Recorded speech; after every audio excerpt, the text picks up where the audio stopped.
Good morning. Welcome to JRN 3365. This is lecture number 10. Today we're going to talk a little bit more about producing and decisions that producers have to make as far as when they get content, how they go about getting it on the air, what determines what is newsworthy, and if they should actually air it or not. But before we do that, I got a question for you. Do you believe in aliens? Do you think that there are people who come down from the sky to check up on us, see how we're doing, maybe abduct some cows? Do you think that aliens actually exist? So, would you think aliens exist if the news said they were? So, this was a story that came out about two pilots who were flying across the United States, and when they got over Arizona, New Mexico, in that area, one of the pilots saw something hovering like off in the distance, and they couldn't figure out what it was. It was classified as a UFO, an unidentified flying object. So they talked to ground control and they said, "Hey, do you guys see anything on the radar?" Ground control said nothing. And they're like, "Well, we just passed an object like not far off our wings that was just sort of hanging out in the atmosphere." And so ground control said, "Well, there's another plane behind you about maybe a minute or two away. We're going to get them to look in the same spot when they go by and see if they see anything." And sure enough, the plane went by. They saw the exact same thing the first plane saw, and they kept on going. And ground control still said, "We don't see anything on radar. We have no evidence of this." But the two pilots saw an unidentified flying object. And with that, it got reported in the Washington Post. So now people are thinking maybe aliens do exist. So so if you're watching the news and suddenly you hear that the Earth is under attack, that the White House has been blown up by aliens, would you believe it? Is this something that you might run out and get paranoid over? Would if aliens were actually coming? Would you trust the news, or would you think that this is something so crazy, aliens coming in, blowing up the White House, that can't happen? So would you have some disbelief in what was going on? Well, that happened. Not the aliens blowing up the White House, but there was back before television was really a thing, we had radio, and everybody would sit around the radio and listen to news, sports, weather. They would listen to conversations every afternoon or every Sunday. The president would have a fireside chat over the radio and would talk about what's going on in the country. And as a form of entertainment, there were theatrical performances that were put on by a group of people. And so you can kind of see that in this case, you've got some voice actors in the bottom. You've got a little orchestra going on playing some music. And you've got a person who's just kind of choreographing everything. And so this was Mercury Theater with an actor named Orson Welles. And they put on a performance of a book called The War of the Worlds, in which aliens came down and attacked the Earth.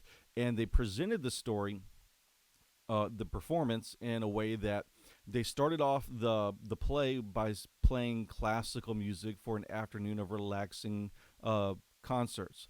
And then in the middle or a minute or two in, they interrupted and they said, "We're bringing you breaking news that aliens are attacking the planet. That's all we know right now. We'll tell you more later." And then they play some more music, and then they come back and they would have a reporter at Grover's Field, and they said, "I can see one of the aliens. It's a tall guy who has like two arms, two legs. The face is a round circle with three different color lenses." And this caused people to believe that there was actual aliens attacking the Earth. And there was chaos and pandemonium that ensued, and people were going out with guns and they were shooting into the sky just in case the aliens were invisible. And so it got back to the police that there was a major panic being caused by this radio play. And so the police talked to CBS and they said, "You've got to do something about this." And so in the middle of this performance, CBS said, "We want to take the moment to let you know that this is in fact a play put on by Mercury Theater. This is a work of fiction, and we hope that you can enjoy it. And we will continue with this play now." And they went back into doing what they were doing before. And this was still causing a lot of panic in the country, mass hysteria. And like I said, there were people, they were taking their guns and they were going out and they were going to try to shoot at the invisible aliens. And things like this just kind of goes to show that how powerful the media is, that when presented with information, people can choose to believe it, even if it's something that could be far fetched or not likely to be believed. And it doesn't just come from mainstream media. Back during the War of the Worlds, your mainstream media was national broadcasts like CBS and radio. There wasn't a whole lot of people who had a means of distributing information on their own. As we've gotten into social media, as we've gotten into internet, a lot more information can be spread by anyone. And case in point, in these two pictures that you kind of see here, that we had a hurricane coming towards the coast of Alabama and Texas, and someone posted on the internet that if you take a gun and you shoot it at the hurricane, then the bullets will cause the wind to move around the hurricane, and the hurricane, instead of coming at you, it'll just kind of veer off and go in a different direction. So people were shooting their guns at the hurricane. And it became such a problem that one of the local police, the Pasco sheriff, had to put out on social media a message saying, to clarify, do not shoot weapons at Hurricane Irma. You don't make it turn around and it will have dangerous side effects, because any bullet that goes up must come down, and it could come down and hit somebody.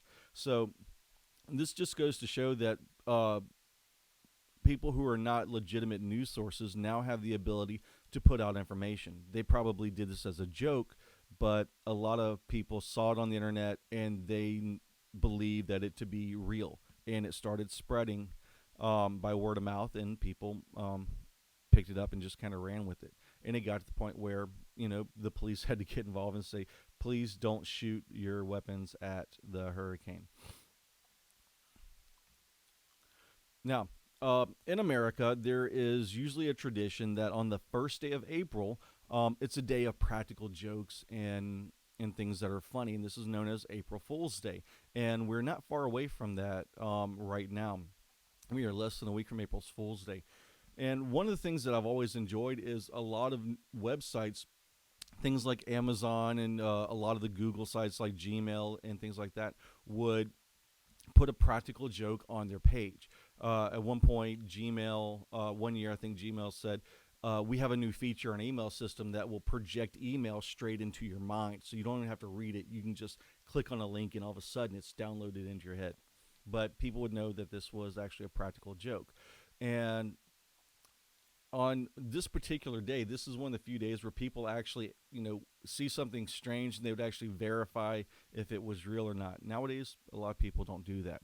But on April Fool's Day, there were a couple of radio personalities named Opie and Anthony, and they had an idea for an April Fool's joke, and they were talking about it, and they basically said that on their radio show, and this happened here in Alabama, they said on their show that the Boston mayor had died in a car accident.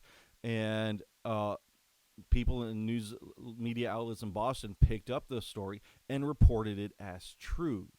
They basically heard from another source that the mayor had died in a car accident. So this started causing a lot of chaos and hysteria in and around Boston.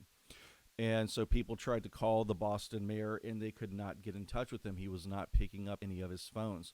Come to find out that he was in an airplane coming back from a business trip. And as he landed, his driver picked him up and he said, "Hey, boss, guess what? You're dead." And the mayor was like, "What's going on?" And he's like, "Well, according to the news, they believe you died in a car accident." So the Boston mayor basically said, "Okay, I've got to do two things right now. Number one, I've got to call my wife, tell her I'm okay. Number two, I've got to go to the office and we've got to get this fixed." Well, after all was said and done, Opie and Anthony were fired from the station for causing a mass hysteria.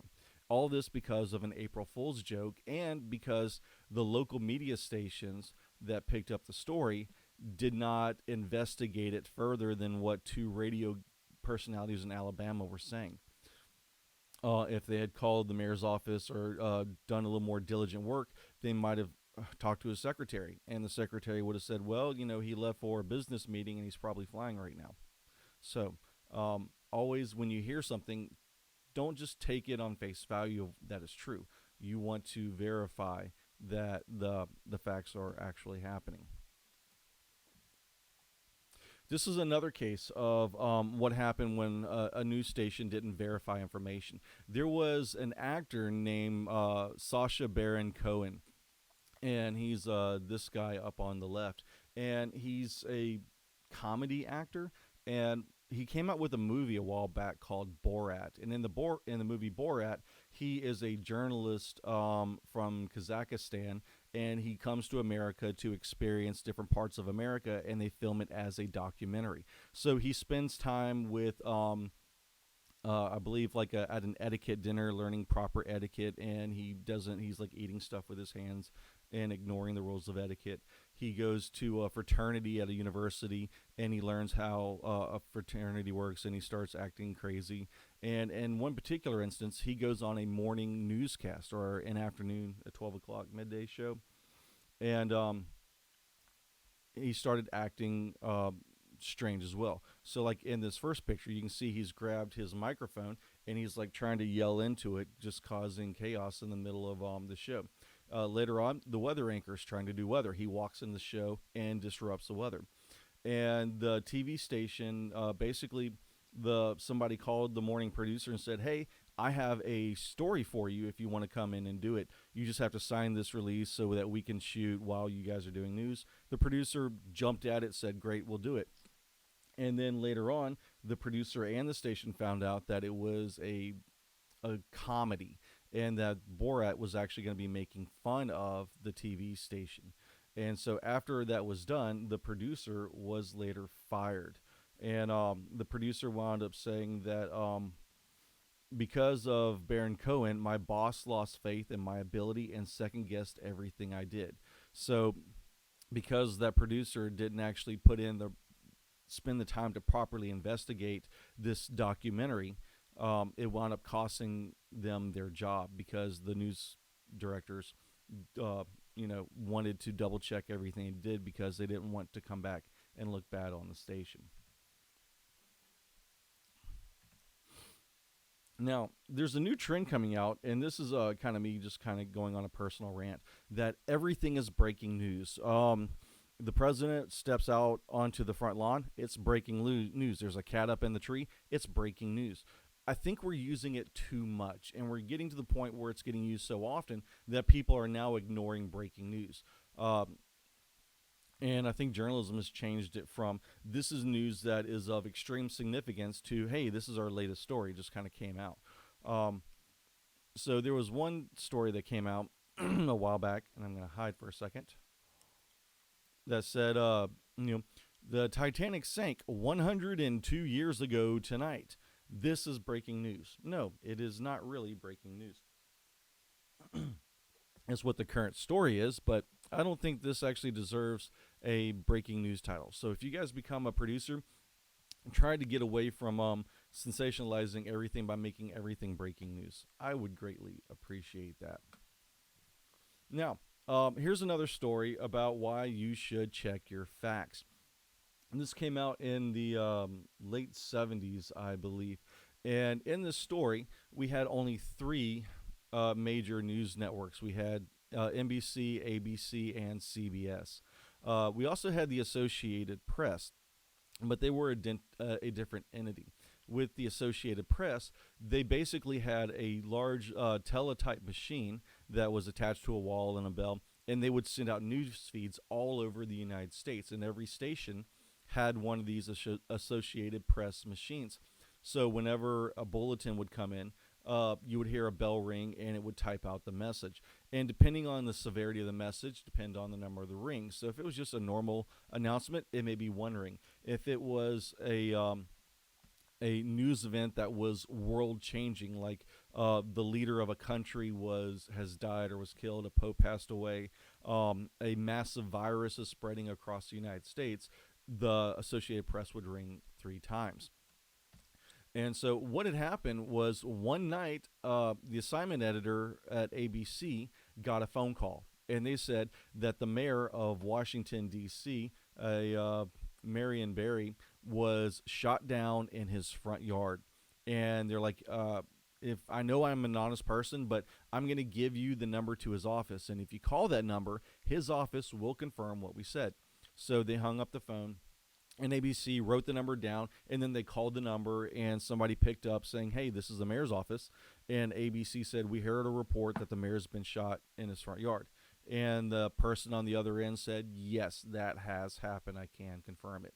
So ABC goes into breaking news mode. They want to beat everybody else to the deadline for getting this on the air. So ABC gets on the walkie-talkies, because we didn't have cell phones back then, and they call all the reporters and they wake everybody up, and they get reporters going everywhere. So they get reporters going over to the hospitals to try to find the mayor. They go to his house. They're going to the office, and they're scurrying to get everything ready to go. And at the same or shortly thereafter, NBC and CBS have assignment editors that, like I said, this is a person who has a whole array of monitors in front of them. They've got walkie-talkies that are listening to police and fire and rescue, and they'll also listen to other walkie-talkie traffic. So NBC and CBS heard what ABC was doing, and it didn't take them long to figure out what happened. So now NBC and CBS are scurrying to get their stories on the air. So after ABC has gotten everybody together, this may have taken about 10-15 minutes. ABC goes on the air and it says, "We are getting reports that the mayor of Washington, D.C. has been shot in his front yard. We'll have more for you as the events unfold. Stay to ABC News. We have it first."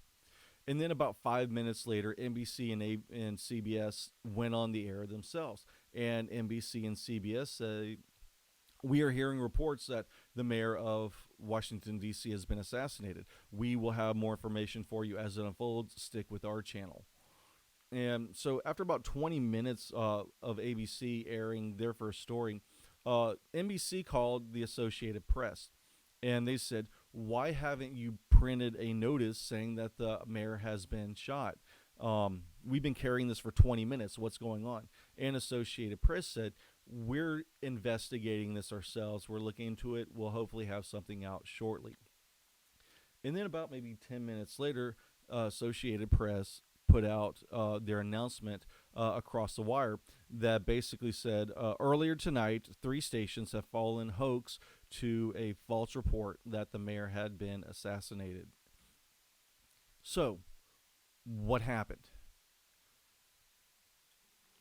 Well, basically, as they put everything together, they figured out that the number that anonymous tip gave ABC was actually a payphone next to a bar. So they put together that a couple of guys, as a practical joke, decided to call the ABC station and start a fake story to see what would happen. So the first person did an anonymous tip, gave the number for the phone booth, and then his buddy went in and pretended to be the mayor's office. And since CBS and NBC just reported on what ABC was doing, they were spreading that wrong information.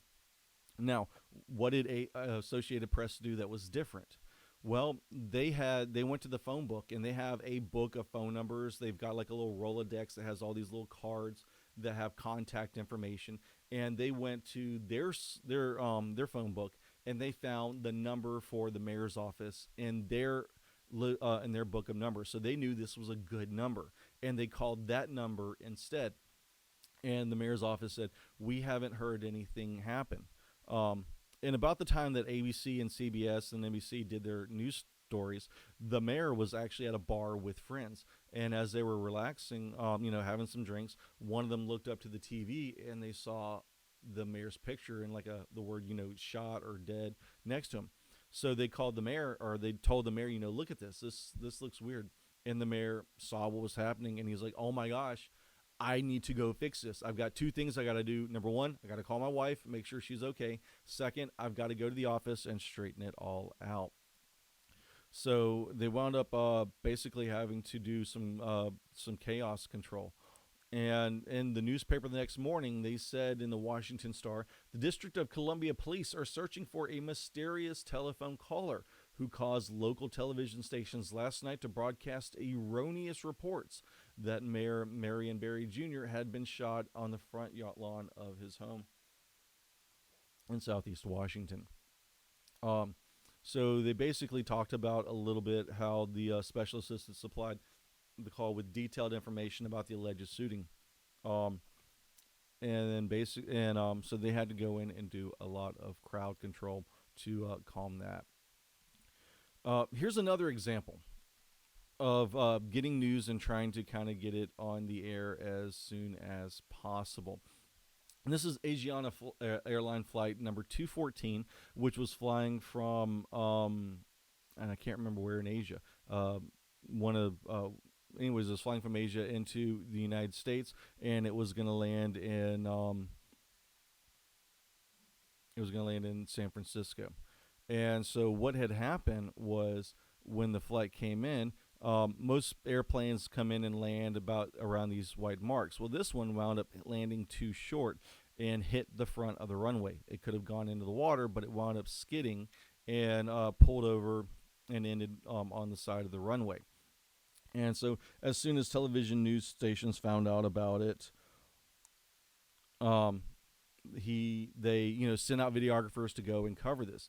And one of the things about it is looking where the runway is, there's no easy way for reporters or videographers to get into it. This is a locked off secure area that they could not just get onto the runway to get close. So the closest shots that they had were these images from far away looking at the damage, but they really couldn't see what all was going on.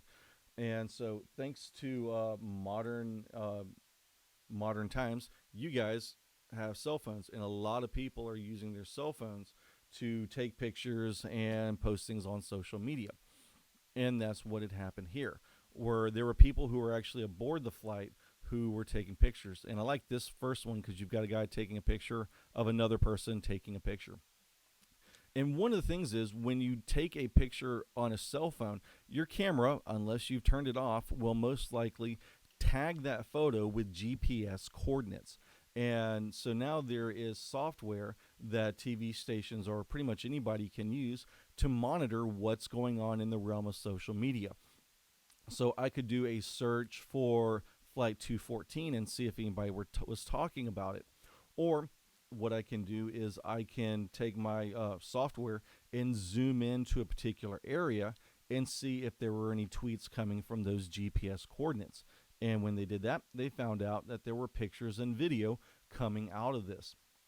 So the station was broadcasting these pictures, and they were talking about this crash happening during their 12 o'clock news. And I have a phone call. Sorry about that. So, anyways, the station zoomed in, and they could see what was going on. And then one of the stations, KTVU, had a person send them a message saying, I have the names of the 4 pilots that were flying that plane and who were responsible for the accident. And they gave the TV station the names of the 4 pilots. And so as the producer, she suddenly said, okay, I've got this stuff. Now, what do I do with it? I need to get it on the air. I want to beat the other stations to it. So I could put it in a copy story and just have the anchor read the names. I could put it in a page graphic where we spell the names out and show it to everybody. I could probably do it as a VO where the anchor is talking about the accident. We're showing some of these pictures that you saw, and the anchor will give the names. I can't do a SOT because I don't have an authority that can go on camera to give me that. And this is happening like right before the news or right as the news unfolded on their show. They can't do a package, takes way too long. So the producer said, I'm going to go with a page graphic. So I'm going to basically let people see the names, and we'll put that on the air. So as soon as they had got the names, they called a transportation authority and did like a quick verification of the names, and someone sent back a message saying, yes, these are the names, and went with it. So they were able to put it on the air. And this was the story as it unfolded. If I can. We have new information now also on the plane crash. KTVU has just learned the names of the 4 pilots who were on board the flight. They are Captain Sum Ting Wong, Wee Tu Lo, Ho Lee Fook, and Bang Ding Ao. The NTSB has confirmed these are the names of the pilots. And once they put that on the air, they realized they made a mistake. So now they had to make a correction as soon as possible. Involved in the Asiana Airlines crash, these names were not accurate despite an NTSB official in Washington confirming them late this morning. We apologize for this error. And then they went back on their 6 o'clock news and their 10 o'clock news and social media and apologized. The pilots in the Asiana Airlines crash.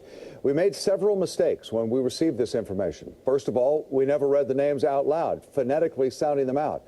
Then during our phone call to the NTSB, where the person confirmed the spellings of the names, we never asked that person to give us their position within the agency.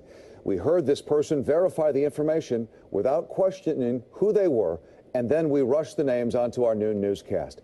Within the last few minutes, the NTSB issued this statement, quote, "The National Transportation Safety Board apologizes for inaccurate and offensive names that were mistakenly confirmed as those of the pilots.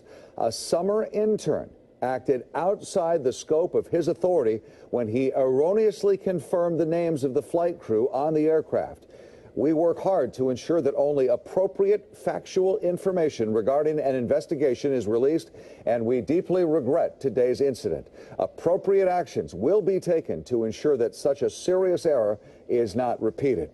Now, even with this statement from the NTSB, we want you to know here we accept full responsibility for this mistake. We issued an apology later in the noon newscast. We also apologized on our website and on our social media sites. The fact is, we have a lot of good people here at Channel 2.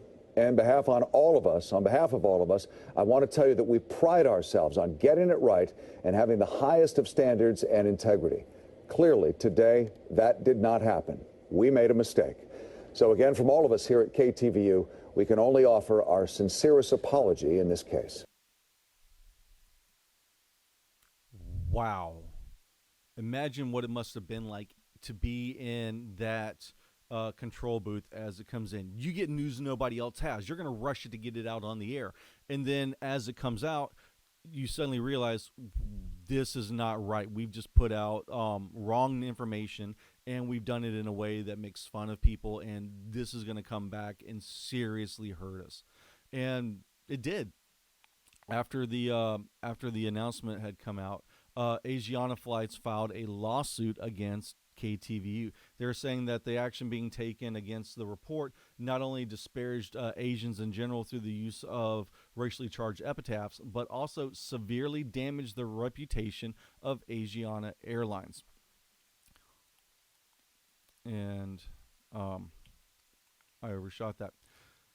And as soon as it happened, station sources confirmed that as soon as it went live, after the event, somebody tweeted, "Oh crap," in regards that they just made a huge mistake. And after the investigation, the station wound up firing the investigative reporter, the producer, the special projects producer, and the producer of the newscast. So they were all let go shortly thereafter.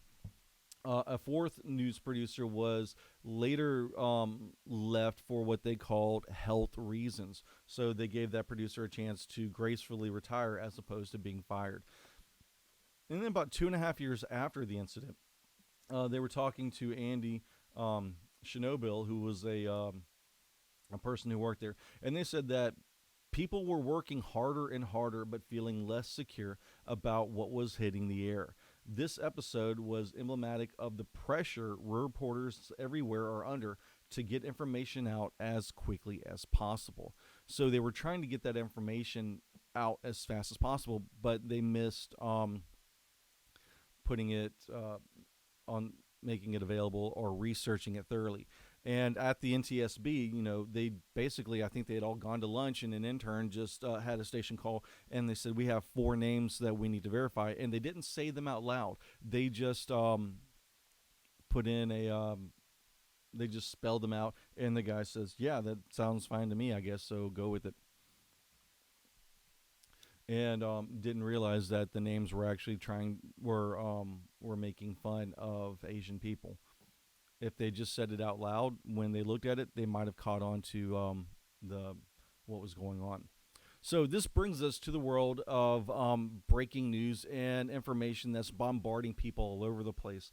This was a breaking news consumer's handbook, and this was sent out to a lot of people that says if you see breaking news, here's how you can kind of determine what it really means. So in the immediate aftermath of an event, news outlets will get information wrong. In the middle of the coronavirus outbreak that's going on right now, there's a lot of information that's not being thoroughly vetted or checked, and some of this information is inaccurate. And so a lot of stations are trying to get information out as fast as possible that they may overlook something or put some wrong information out. It says number two, don't trust anonymous sources. If you get a tweet from just some random person saying, "Hey, we found a cure for the coronavirus," and it comes from licking a frog, then you're probably going to be like, you know what? I probably shouldn't trust this, and I'm going to say it right now. Don't lick frogs. Next, don't trust stories that cite another news outlet as the source of the information. So if you look at one Twitter account and they said, well, according to this other Twitter account, this is factual information. That's not always going to be the case. Back when we talked about the mayor of Washington, D.C., CBS and NBC reported what ABC was saying, even though ABC had the wrong information. Number four, there's almost always never a second shooter. A lot of times these tend to be a lone gunman. And a lot of this stems back from the John F. Kennedy assassinations, where people were always looking for a second assassin. Number five, pay attention to the language that the media is using. If you hear phrases like "we are getting reports," it means that it could be anything. It doesn't mean that the CDC has said, or the WHO, or some legitimate news source has provided us with information. It just means that they've heard things and they want to share that information. It could say "we are seeking confirmation." It means they don't have it yet, but they wanted to get the information out as soon as possible. The next is news outlet, or our station has learned. Means that it has a scoop and is trying to go out on a limb to beat everybody else to the deadline. Number six, look for news outlets close to the incident. So in the case of the Asiana airline incident, if that happened like down in California, would you rather listen to news coming out of California, or would you want to go to Washington, or would you want to go to like Maine or down in Florida? Chances are you want to go with the news that's happening closer, because they've got reporters actually at the scene and they're able to better investigate it. Whereas other news locations are just going to either be repeating what they're hearing or coming up with things from themselves. Big news brings out fakers. It also brings out photoshoppers, video and image manipulation. And I'll cover that a little bit more in a little bit. So also just beware of reflexive tweeting. So as soon as you get a message and you say, hey, this looks like it could be interesting, don't just straight forward it on to other people. Look at the source. Look where it's coming from. Seeing if it's a legitimate news story before you spread it on to other people. So kind of like the coronavirus, wash your hands and make sure the story is good. One of my favorite incidences of kind of fake news that was coming out happened during a presidential election between candidates Dewey and Truman. And at this point, once the election had occurred, the nation went to bed thinking that Dewey was now going to be president because he had defeated Truman. Overnight, they wound up finishing tabulating all of the scores and the votes, and come to find out that Truman had actually won the election for president of the United States. So the next morning, there he is holding up a newspaper showing how the newspapers had put out wrong information, and he was kind of laughing about it. So as a producer, as a news organization, it's your responsibility to verify the information that you put out. And when you're trying to get information out as fast as possible, you need to be careful about what you're saying and how you say it. Now, I talked about like Photoshop and false news. So we've got two news stories that happened not long after the President Trump had taken into office. There was a person in his office named Kellyanne Conway who has stirred up a lot of conflict in the White House. And I've got two news articles. The first one is from the Liberal Society website, which is a very liberal, left-leaning site. And they said that the White House finally gives Kellyanne Conway the boot. Are you happy? Should be. And then on the other side of the spectrum, there's Conservative 101. This is a very conservative website, or leans to the right. And they align their opinions and values more closely to what the current administration of the White House is. Whereas the Liberalist Society, their views and opinions differ greatly than what the current White House administration has. So they're both reporting the same story, that Kellyanne Conway is going to be fired. Now, the conservatives believe that you should be really upset about this. The liberals believe you should be really happy. And so they're showing this information to their viewers. Well, come to find out that both of these websites are owned by the same company, American News LLC, out of Miami. And what they're doing is this company is putting out two versions of the same story. And they're doing it so that they can get more people to watch their news, because what's going on is when people click on the story, they're going to draw more viewers to that page. So whether it's the conservative viewers reading the story or the liberal viewers, they're all coming to the American News LLC website. And so here's like another example. I'm going to go back one for a second. So there's also, let me hide this. So that company operates another liberal site called the Democratic Review, as well as the American News. So the American News LLC owns not only these two, but two others, the Democratic Review and the American News. And one day, the American News put out a story talking about American actor Denzel Trump had supported President Trump in the most epic way possible. And you really want to click this link to see what he did that was the most epic thing possible.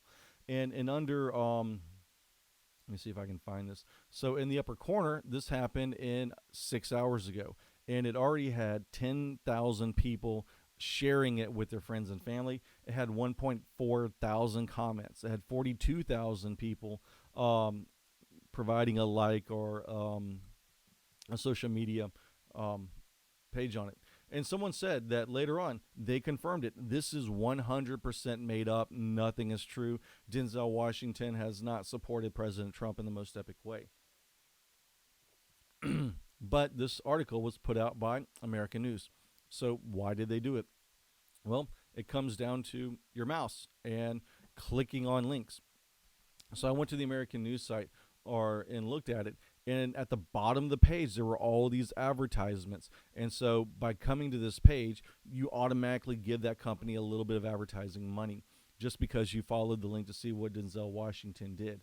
And then they have other links for you to follow. The real reason Captain Kangaroo left: 21 foods that may kill your dog. This herb stops balding immediately and restarts hair growth. I might need that. But if I click that, then they're going to make more money, and there's probably not even going to be a viable medical explanation on that. So, as a producer, whenever you get news, you have to look at where it's coming from. And this is similar to a graphic that that's shown earlier, that there are going to be news organizations like Occupy Democrats, U.S. Uncut, Natural News, David Wolf, that the stories and information they put out are going to be opinionated for a very specific audience. In this case, it's going to be very liberal writing. And even with some news organizations like MSNBC and Huffington Post, they're going to be leaning a little more towards the liberal views in their opinions. On the opposite spectrum, you've got things like Red State, The Blaze, InfoWars. These are extremely conservative in their opinions and beliefs. Along the lines are Fox News. They're going to be a major news organization that's going to be conservative. And depending on which way the current administration is, kind of determines how the stations report. The previous president was a Democrat, so MSNBC really liked a lot of things that the president was saying and the president was doing. Fox News did not, and they would criticize the president on just about everything. And then during our last elections, we changed from a Democratic president to a Republican president. And so the views kind of changed. MSNBC is now extremely critical of anything the president does, whereas Fox News is very supportive. So when you're looking at mainstream media, try to find things that are kind of in the middle. Things like National Public Radio, BBC News. Now, some of their views may be a little more liberal or a little more conservative, but they tend to try to stay along the central line. Especially things like Associated Press and Reuters. They try not to publish anything with an opinion, and they mainly just try to put out just factual information. So, how do you spot fake news? Well, there's a lot of different ways to do it. I'm going to look at 8 main issues. The first one is consider the source. Click away from the story and investigate the website. So when I see a story that says FBI issues a warrant for President Obama's arrest after confirming illegal Trump Tower wiretap, I want to look at that. I'm going to look at the story, but I'm also going to look at the news site. And this is a news site that says The Resistance, the last line of defense. This doesn't sound like a website that would provide partial, unbiased information. They may be leaning specifically one direction or the other. So another way, check the author. Do a quick search of the author. So you can look on any story, they usually have who the author is and when the story was published. So you can either click on the author's name if they provide a link and see other stories they've done, or you can Google the name and do an internet search to see anything else they've done. And if they're a legitimate author, you should see hundreds of articles that they've put out. If you do a search for their name and only one article or 2 articles come up, then your source may not be a credible source. Another thing says to check the date. Every now and then I'll see this on my social media feed. Something will pop up saying that Congress is about to pass a new tax bill that's going to tax everybody at like 200%. And so we are now getting near tax day. And so this might be an important story. But when I looked at the date of the news article, it was from like 8 years ago. So again, you have to make sure that people aren't rehashing old stories. The next thing is check your bias. Consider if your own beliefs could affect your judgment. So again, if I look at this story and I see that that FBI is going to arrest former President Obama over President Trump's wiretap, does that stir emotions in me that either like makes me really happy or makes me really angry? If something's like that, then you need to stop and consider if it's a biased article and if it's something that you should redistribute. Next, read beyond the headlines. Headlines can be outrageous in an effort to get people to click on their link. What's the whole story? There was one story that I saw that said doctors are wanting you to not eat this one vegetable or to stop eating it now. And as an experiment, I clicked on it because the caption didn't tell me what the vegetable was. I went into the article and it just kept talking about doctors and research, and I had to click and in that article there were advertisements all along the sides, so I had to click like another link to get in and more articles. And I think after about maybe 12 clicks and 12 different pages, I finally found out that the food they wanted people to stop eating were onions. But all of that was just a guise to get me to click through 12 times to upload, to propagate all this advertisement. The next one is supporting sources. Click on those links. Determine if the information given actually supports the story.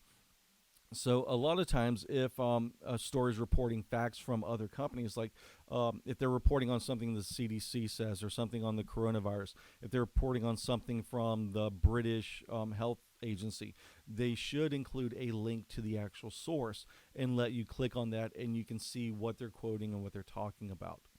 Another one is this a joke? And I got to move my face over for this one. Well, I can kind of come in the middle. So I'm looking at this article in the bottom right, and it says Elvis is alive. And this comes from the Weekly World News. So my first thought is, oh my goodness, if he's actually alive, this could be really, really cool. He's one of my favorite musicians. But then I go and I look at the source of the news. This comes from a magazine called the Weekly World News. And I know that the Weekly World News is a comedy website or a satire that puts out intentionally fake news. But people know it's intentionally fake, so it's entirely for educational purpose. Um, and then likewise, when I went back to this first article on FBI issues a warrant for Obama's arrest, at the bottom, they have a picture of a hamster, or I'm sorry, a guinea pig with American flag and a military hat. What does this have to do with the FBI? So that makes me think a little more that this is not a credible source. The next one is Ask the Experts. Ask a librarian or a consultant or a fact-checking website. So if you hear something that you think might not be accurate, find an expert on that topic and ask them. So if it's a case of like the coronavirus, would you talk to a car mechanic or would you talk to a nurse?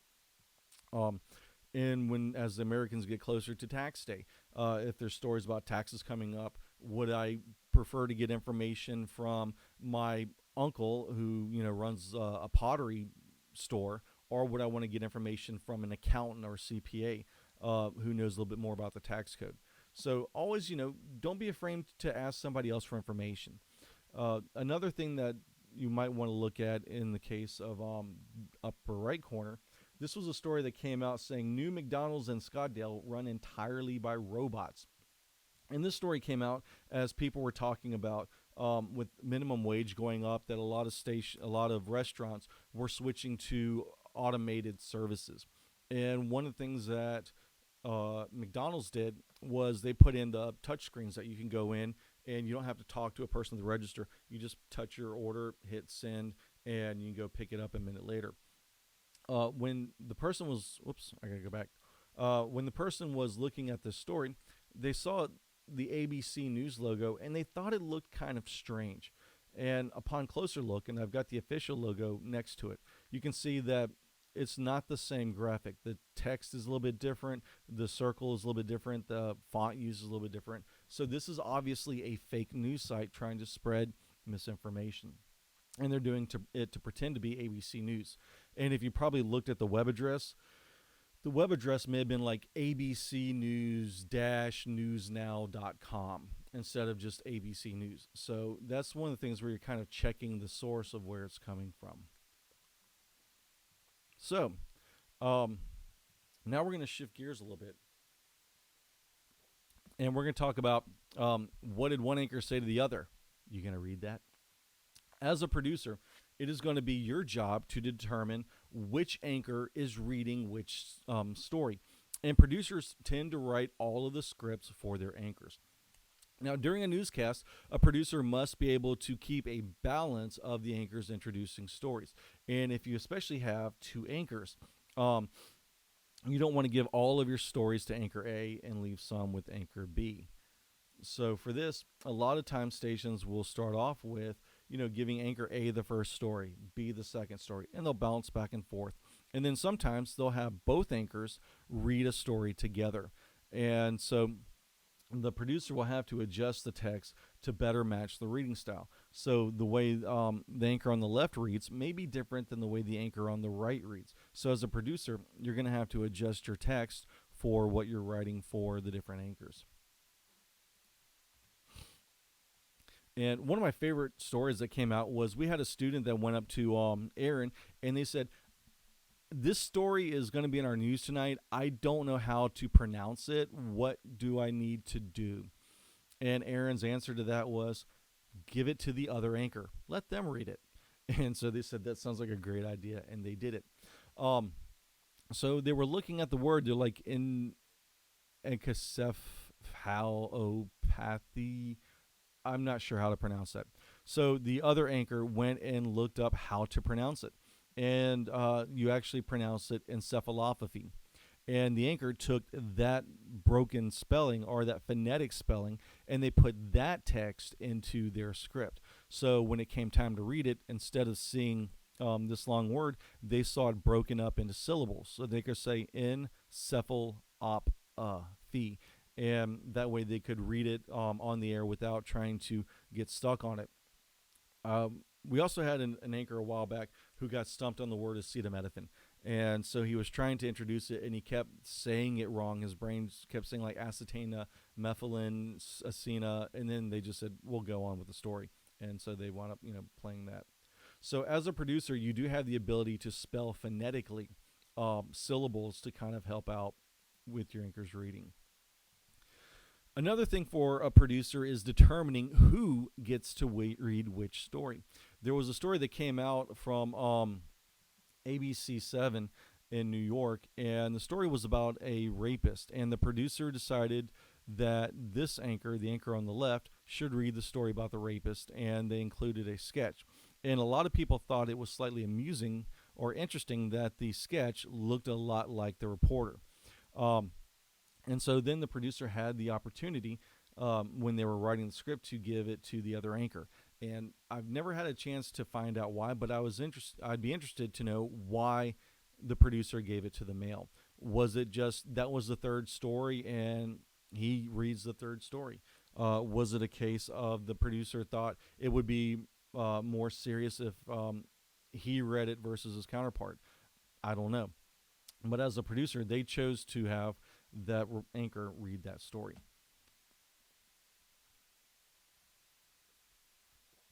Now, when you walk into, when a producer walks into the station, they have an idea of what is going to go on in the show that day.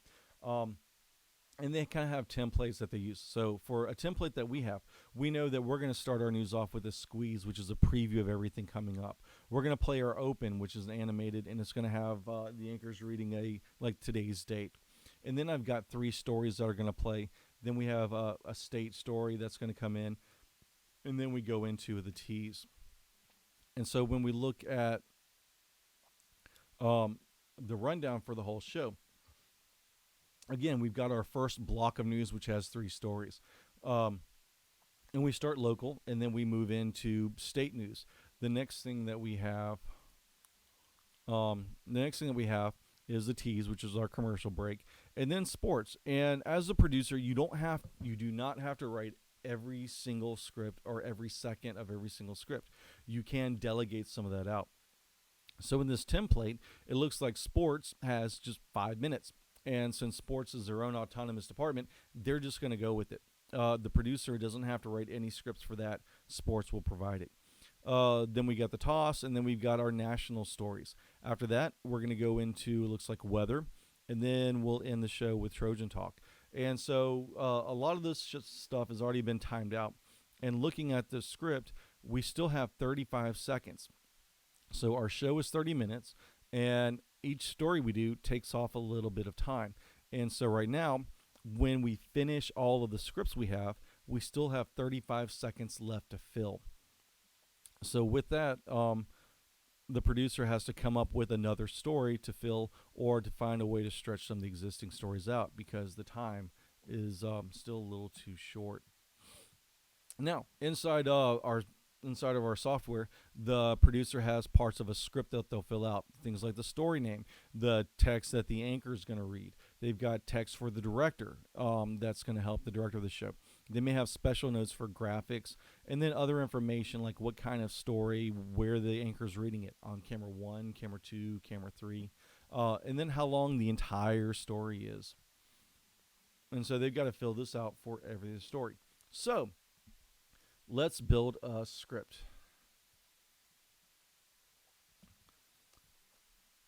As a producer, you get a piece of news. And whenever you're building a script, your script is going to have 3 parts to it.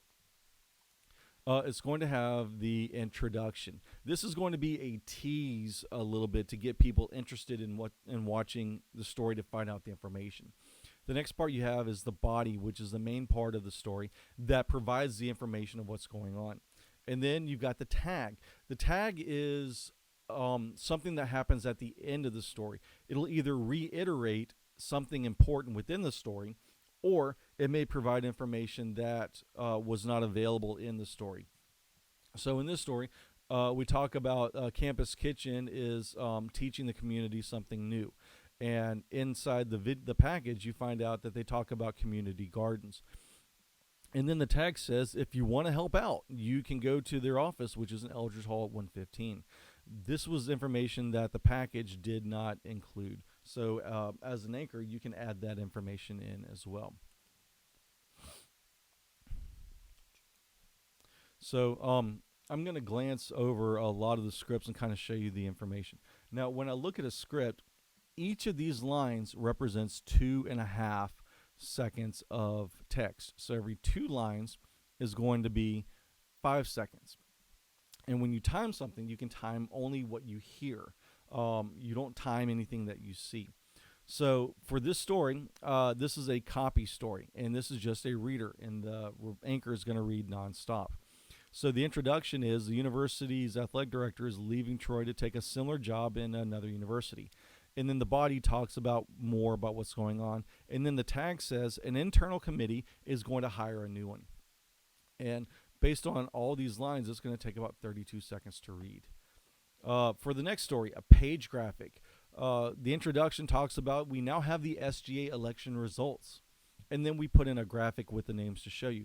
And that the names and the information is the main body. And then at the end, we tell you that there's going to be a runoff. That they're going to take office next year.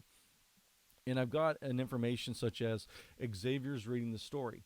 And where it says take graphic is where the video or the graphic is going to show while the anchor's reading. This is a story from News from Around the State where the anchors would both read each, would get a news story. So I've got an introduction, now taking a look at News from Around the State. And the body consists of these 3 different stories. And you can kind of see that Anchor A is reading it, Anchor B back to Anchor A. And this entire story takes about 1 minute to read. For the voiceover, the VO, the anchor's reading that the baseball team is back on the mound tomorrow as they look to bounce back from a loss against Alabama State. And now we're playing the video and the body. And this talks about what happened at the game. And the anchor is going to keep reading nonstop. And then where it says take tag, we come back to the anchor. They're going to be back on camera. And then we're going to say, oh, by the way, the first pitch is tomorrow at 5 p.m. So, go out and watch. The next story is the SOT. When we're writing scripts for SOT, we'll have an introduction that will briefly talk about what is happening with an interview. And for the body, we're providing some more information. So the intro, the women's golf team has more reason to celebrate as Fatima Fernandez-Cano has been named the Sun Belt Conference Golfer of the Month. And so by reading that introduction, people are interested. They're going to keep wanting to see some more. So then we're going to go in. We're going to give information about the player. And then what it says here, take SOT. And at that point, the anchor is going to stop reading. And we're going to have an interview with the golfer. And then we'll come back to the anchor who read the tag. So when we time this, again, you're timing what you can hear. So I can hear the anchor reading about 25 seconds. And then I hear the anchor reading, or I hear the interview of the SOT. And then afterwards, we come back and I hear the anchor talking about the tag. So this entire story is 40 seconds of the anchor talking, 20 seconds of the interview. So my total time is 1 minute. Next one, a vo SOT. This is one of the stories where we combine 2 elements. I'm going to do the introduction. The softball team is looking to be take on a powerful conference foe in the weekend series. And then take VO. And while they're talking, the video is going to play. And then at the end of the VO, it says take SOT. So the anchor is going to stop reading, and they're going to have an interview with one of the softball players. Afterwards, it says take tag, and the anchor's back on screen, and they keep reading. Up next, we got a package. This package actually has 2 anchors reading together. So I can see my cameras are a 2-shot on camera 3, tag on camera 1. So Victoria on camera 3 is going to read this first part. Then Xavier on camera 3 is going to read the second part. And we go into the package. So you can set this up for 2 anchors, or you can set it up for 1 anchor. Live shots are kind of sort of a fill in the blank. This one is set to go about 5 minutes. So we're going to go from the anchor in the studio to the split screen where they're going to chit chat. Then we go to Danielle for the live interview. She'll ask a couple questions that are going to last about a minute and a half. She'll play a package that's a minute 15, and then she'll recap. And then after the split screen, they may have a couple of questions that they'll ask each other. And then finally, we'll go back to the anchor full screen. So while you're writing introductions for scripts, you don't want to always say the same thing over and over and over again. You don't want to always say that so-and-so has the story. So the university is sending out a message to all the future freshmen about what's coming on. John Jameson has the story. A new fraternity has a way to raise money. Stephen Miller has the story. There's a new mascot in town. Jamie Johnston has the story. You don't want to get into that same repetition over and over again. So as a producer, you want to change the way you write your introductions to give a little more variety. And these are some cliches that are kind of used a lot. And each of these people mentioned are going to be the reporters. So in this first story, I've got Joyce Simmons shows us Trojan supporters found a way exactly how much of that goal was accomplished. Andrea Sanders has the details. Gerald Smith gives us a look at the memorial held to honor Dr. Doug Hawkins. Joan James has the story. Willie Henderson has the story of the return to Troy. John Davis explains. Terry Reed has more. Rose Tyler introduces us to the young woman who will represent Troy in the Miss Alabama pageant in June. And then, like I said earlier, you can spell things out phonetically. So I've got a story here that talks about a reporter named Jenny Moose. Well, her name is actually said Jenny Mose. So by changing the way you spell it in the script, it's going to make it easier for the anchors to read. And I'll move my face up here for this next one. Here's a story talking about Yosemite Babin in Istanbul, and then the reporter is Sarah Seidner. Well, as a producer, again, break it down into syllables so that your talent can understand it better. The name was actually Yasemin Baban, and I'm not really sure where they got that from, but I can kind of see the vowels coming into play. The location was Istanbul. And then the last name was not Seidner, or it was not Sidner, Sider. It was actually Seidner. So her name was Sarah Seidner. So as the producer, you have the ability to kind of help out your anchors. Now, when you get a show, it is going to be your job to make sure that that show is full of content and that it doesn't go over its time or it doesn't go under. And you don't really have as much time as you think. And this is the 6 o'clock news that came from Montgomery. And their news actually started at 5:59 and 05 p.m. It didn't actually start at 6 p.m. And then it would run to 6:29 minutes and 23 seconds. So this show was actually 30 minutes and 18 seconds. And so a couple things to fill that time. You would have commercials. They had about 10 minutes of commercials. So 30:18 minus 10 is now 19:18. Take out the 4 minutes for sports. Take out 4.5 for weather. A lot of weather was going on that day, so weather anchor said, you know what, I need some extra time to talk about this. You would take out chatting at the end and teases going into the break, so that could be like 2.5 minutes. And then there may be a non-traditional news segment, something like a law call, a health minute. Things like that can take up time. So after all this is subtracted, the news block only has 5 minutes and 8 seconds of content to fill. Now, if there's not much going on that day, that's a lot of time. If there's a lot of news happening, then 5:08 is not going to be enough. So as a producer, you have to kind of figure out how to get everything to fit. So all your time adds up. So, and as a producer, you need to be able to do some quick math in your head. And unfortunately, that math also means you got to calculate time. So real quick, what's 20 plus 30? You got it. That's 50. What's 20 plus 40? That's 60. Piece of cake. Now, when we get into time, 60 seconds is 1 minute. So every time you hit 60, you roll over to the next minute. So 20 seconds and 50 seconds is now 70 seconds. But when you roll over 60, that means in time, your 70 seconds now becomes a minute 10, because that minute is 60 seconds. So let's go through a couple of these that as a producer, you need to be able to kind of quickly calculate time. So like a minute 20 plus 38 is a minute 58. If it was a minute 20 plus a minute 40, you would have had 2 minutes. 2:15 plus a minute 45, 4 minutes. And so you have to be able to calculate that, because it's going to come into play when you're putting together a rundown. So in this story, I've got a copy that's 20 seconds. I'm going to add VO to it. And the first column is the total time of that one story. The last column is the runtime of all the stories combined together. So a 20-second copy plus the 40-second VO means we've now used up a minute of time. My next story is a SOT. I'm going to add that 30-second SOT to our minute. So now we've used up a minute and a half of our time. And then moving on, packages will get us up to about 3 minutes. A VOSOT will get us up to about 4:40. And then I have this, so far I've used up 6:39. I add a 2:15 package, and I'm up to 6:54.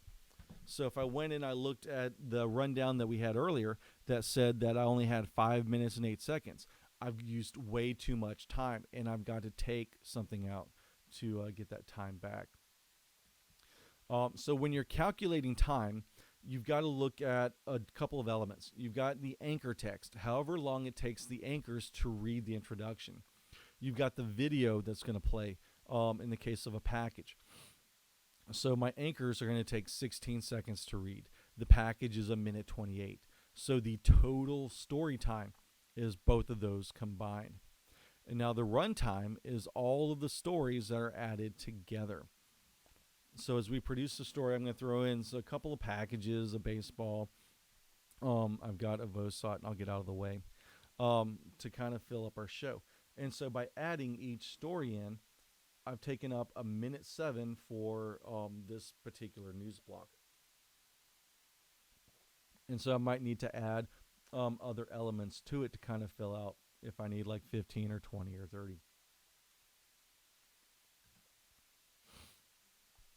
And the whole reason why you want to do this is because you want to make sure that your show is going to end on time.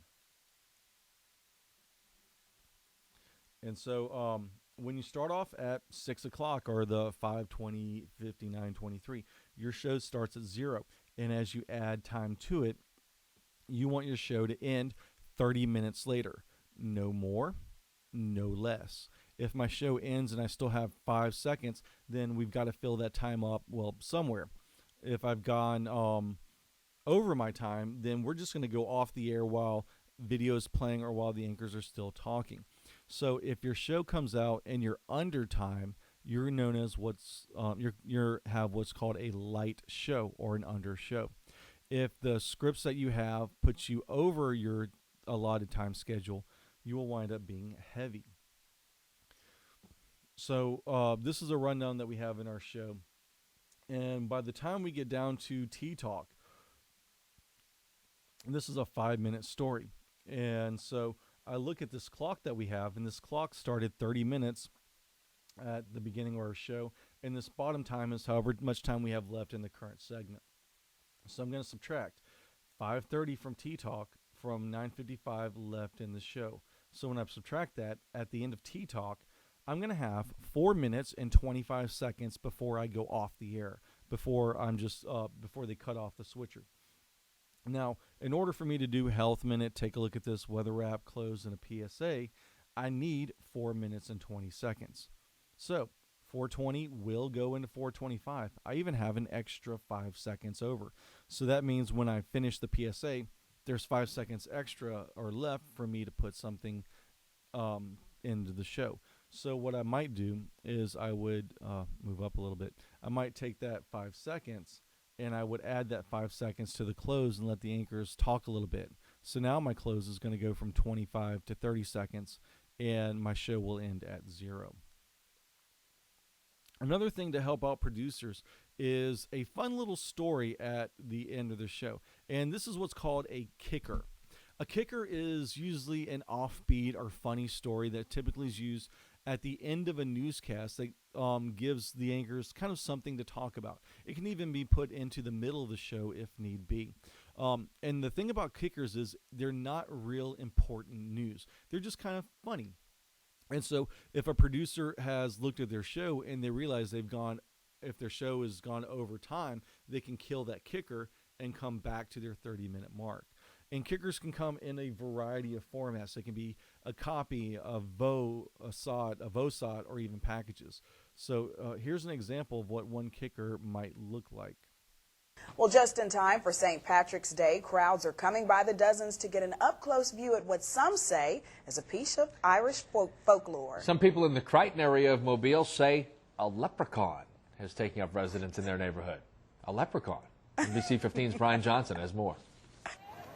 Curiosity leads to large crowds in Mobile's Crichton community, many of you bringing binoculars, camcorders, even camera phones to take pictures. To me, it look like a leprechaun to me. All I gotta do is look up in the tree. Who else seen the leprechaun? Say yeah! Eyewitnesses say the leprechaun only comes out at night. If you shine a light in its direction, it suddenly disappears. So in an effort to speed up time, I'm not going to show you guys the whole thing. But this is basically an interesting, fun story of people who are looking for a leprechaun. They played it around St. Patrick's Day a few weeks back, well, a couple of years back. And it's just a fun, lighthearted story that the producer could either put in or take out.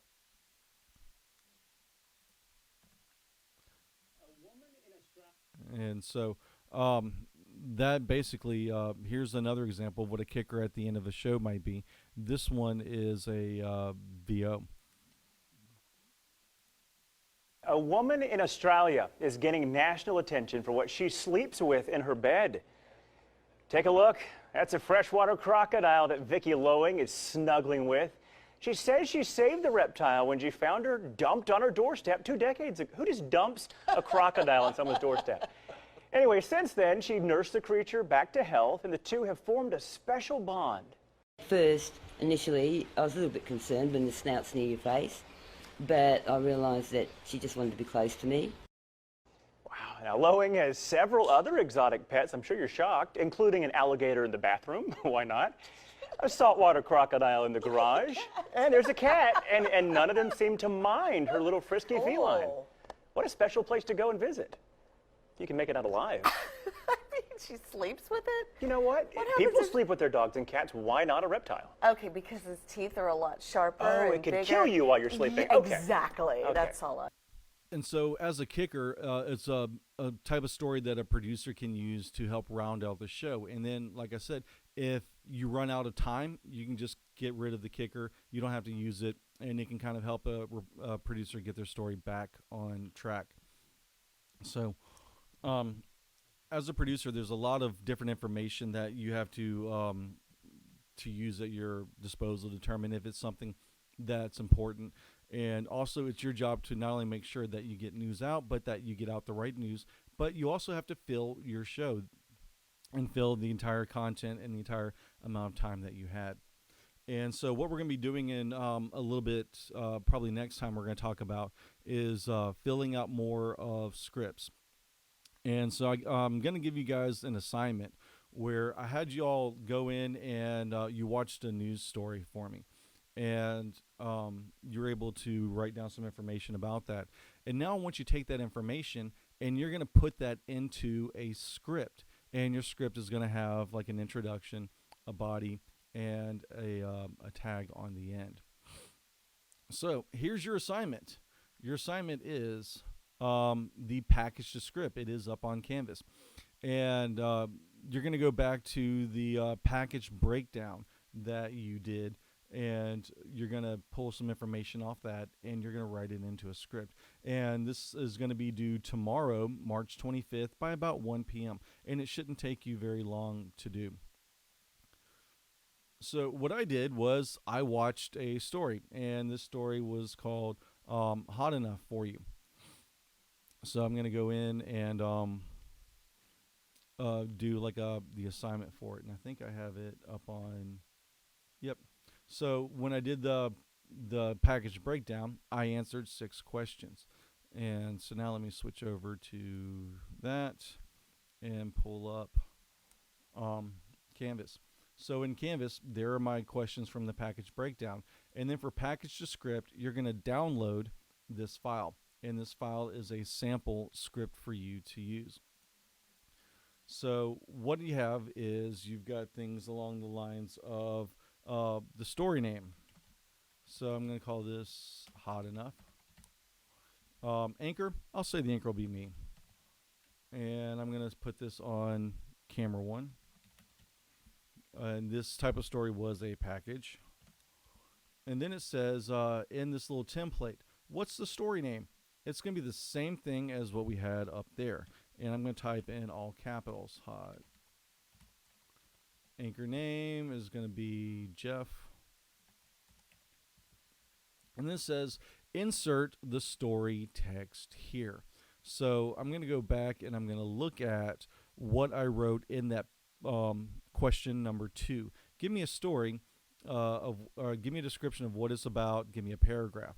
So I said the reporter shows how both the people in the summer and the winter wish it were the other season. He discusses the pros and the cons of each season and lets the group remind others of what they are not missing.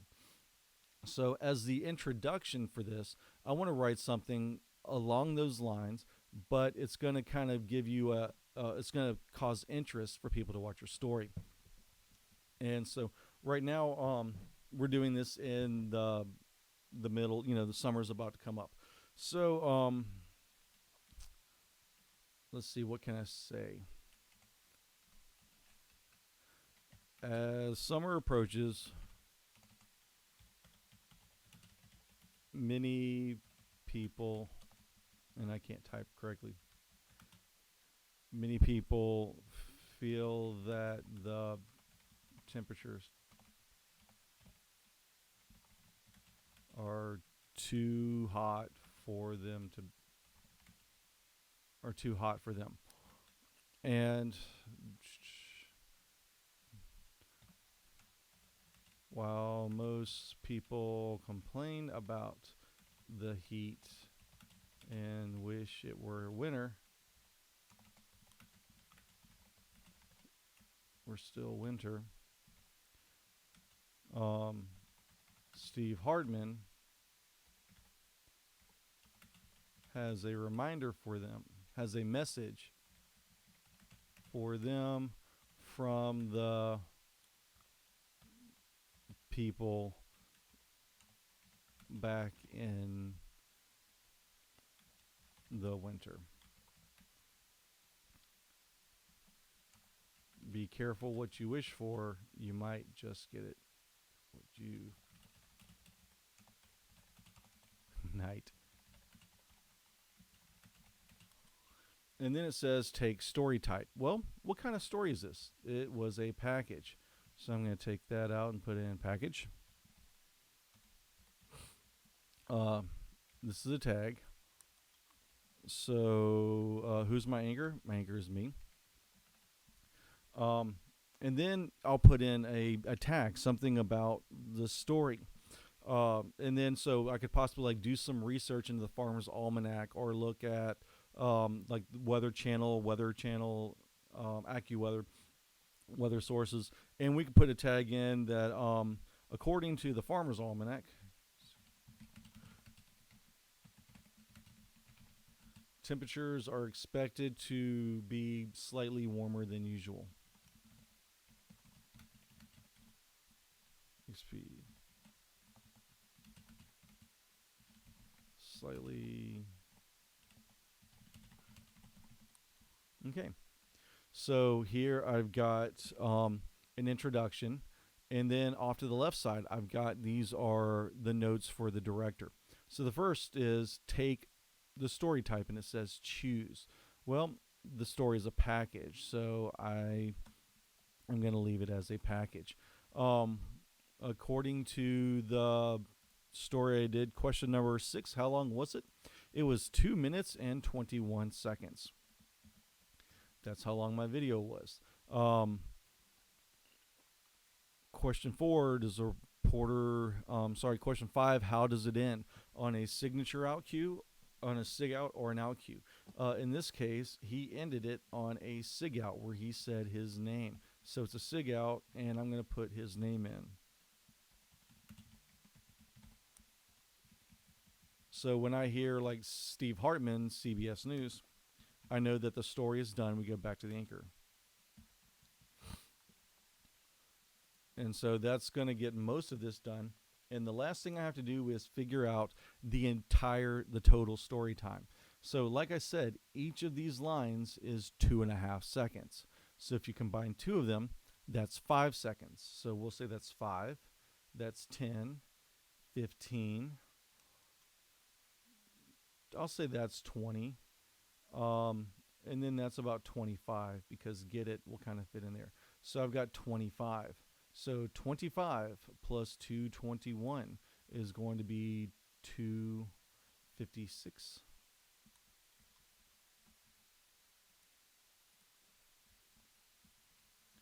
So actually 20 and 20 is 40, 5 and 1, so that's 246. My apologies.